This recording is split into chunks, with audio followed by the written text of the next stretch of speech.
Modi bill కట్టు, లేకుంటే మీరు విన్నది నిజమే. మోదీ అంటే మన ప్రధాని నరేంద్ర మోదీనే. ఆయనను హెచ్చరిస్తూ ఓ ప్రముఖ హోటల్ తాజాగా లేఖ రాసింది. మోదీ సార్, బిల్లు కట్టండి, లేకపోతే చర్యలు తప్పవు అని హెచ్చరించడం గమనార్హం. దీంతో కీలక ఎన్నికల సమయంలో కేంద్ర ప్రభుత్వంతో పాటు ప్రధాని మోదీ, బీజేపీలు కూడా ఇరుకున పడ్డాయి. దీనిపై ఏం చేయాలని స్థానిక బీజేపీ నాయకత్వం కూడా చర్చిస్తోంది. ఏం జరిగింది? సాధారణంగా ప్రధాని మోదీ వంటి వారు ఇతర రాష్ట్రాల్లో పర్యటనలకు వెళ్లినప్పుడు ప్రఖ్యాత హోటళ్లలో బస చేస్తారు. అయితే ఆయన పర్యటనలకు సంబంధించిన బిల్లులను లెక్క చూసి ప్రధాని కార్యాలయం చెల్లిస్తుంది. కొంత ఆలస్యమే అయినా వాటిని ఇచ్చేస్తుంది. అయితే కొన్ని సందర్భాల్లో ప్రధాని చేసే పర్యటనలు రాజకీయం కిందికొస్తాయి. దీంతో ఇలాంటి బిల్లులు ఎవరు చెల్లించాలనే మీమాంస వస్తుంది. ఇప్పుడు ఇలాంటి చిక్కే వచ్చి పడింది. గత ఏడాది మేలో కర్ణాటక ఎన్నికలు జరిగాయి. ఇక్కడ అప్పట్లో బీజేపీ సర్కారే ఉంది.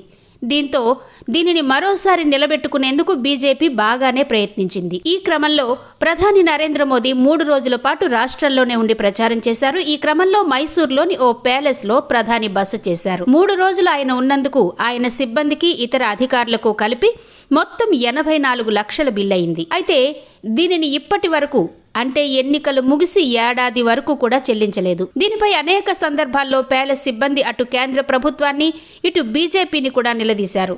అయితే ప్రధాని పర్యటన కాబట్టి మోదీ కార్యాలయం చెల్లిస్తుందని బీజేపీ చెప్పుకొచ్చింది.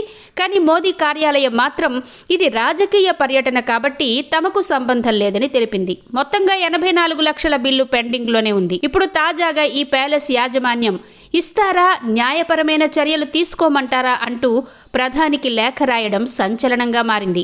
దీనిపై ఎలాంటి రియాక్షన్ వస్తుందో చూడాలి.